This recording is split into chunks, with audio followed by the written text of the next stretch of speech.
ಇದಕ್ಕೆ ಮತ್ತೆ ಮೂಲಭೂತವಾದಂಥ ಒಂದು ವಿಷಯ ಇದೆ. ಭೂಮಿ.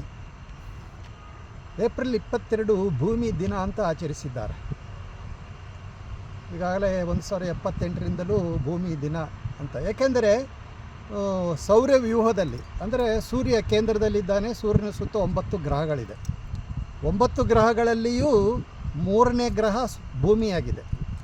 ಏಕೆಂದರೆ ಸೂರ್ಯನ ನಂತರ ಬರುವುದು ಬುಧ ಗ್ರಹ ಬರುತ್ತದೆ, ನಂತರ ಶುಕ್ರ ಬರುತ್ತಾನೆ, ನಂತರ ಭೂಮಿ ಬರುತ್ತದೆ.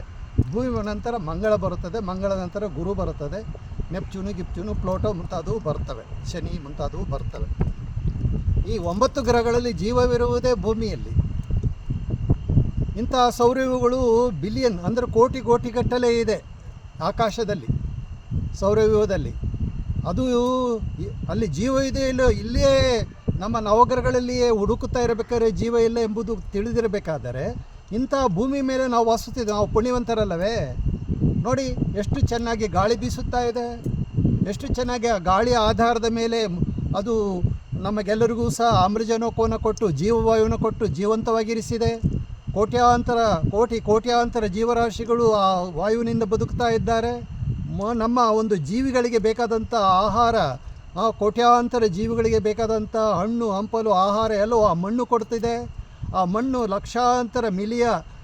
ಲಕ್ಷಾಂತರ ವರ್ಷಗಳಲ್ಲಿ ಉತ್ಪತ್ತಿಯಾಗಿರುವಂಥದ್ದು. ಅದು ಒಂದು ದಿನದಲ್ಲಿ ಉತ್ಪತ್ತಿಯಾಗಿರುವಂಥದ್ದಲ್ಲ. ಅಂಥ ಒಂದು ಭೂಮಿ ಮೇಲೆ ನಾವಿದ್ದೇವೆ. ಮತ್ತು ಅಲ್ಲಿ ನೀರು ಇದೆ, ಜಲ ಇದೆ. ನಮಗೆ ಜೀವನಕ್ಕೆ ಬೇಕಾದಂಥದ್ದು ಜಲ ಇದೆ. ನಮ್ಮ ಪೈರು ಪಚ್ಚೆ ಬೆಳೀಲಿಕ್ಕೋಸ್ಕರವಾಗಿ, ನಾವು ಸ್ವಚ್ಛವಾಗಿರಲಿಕ್ಕೋಸ್ಕರವಾಗಿ ಆ ಒಂದು ಭೂಮಿಯಲ್ಲಿ ನೀರು ಸಹ ಇದೆ. ಮತ್ತು ಅಗ್ನಿ ಇದೆ. ಸೂರ್ಯನ ಬೆಳಕು ನಮಗೆ ಬರುತ್ತಾ ಇದೆ.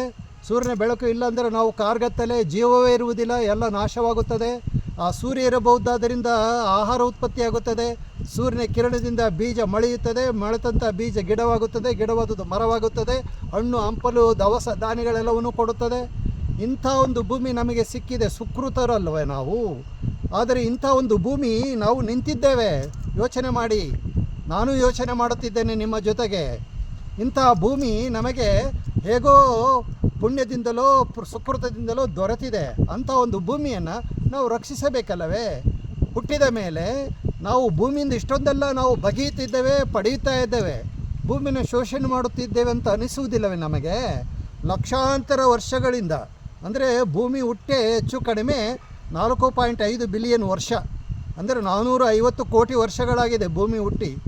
ಹಾಗಾಗಿ ನನ್ನ ಆಯಸ್ಸು ಎಷ್ಟು ಅಂತ ಕೇಳಿದರೆ 450 ಕೋಟಿ ವರ್ಷ ಅಂತ ಹೇಳಬೇಕಾಗುತ್ತದೆ. ಯಾಕಂದರೆ ನನ್ನ ಪರಂಪರೆ, ನನ್ನ ಆತ್ಮ ಅಲ್ಲಿಂದ ಬಂದಿದೆ.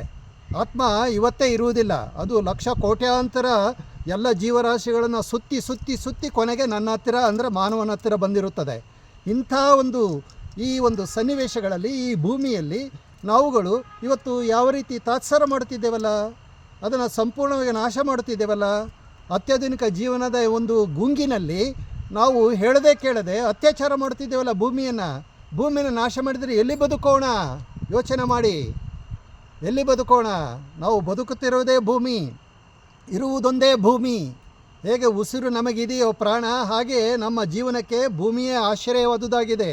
ದೇವಾನುದೇವತೆಗಳು ಭೂಮಿಗೆ ಬರುತ್ತಾರೆ.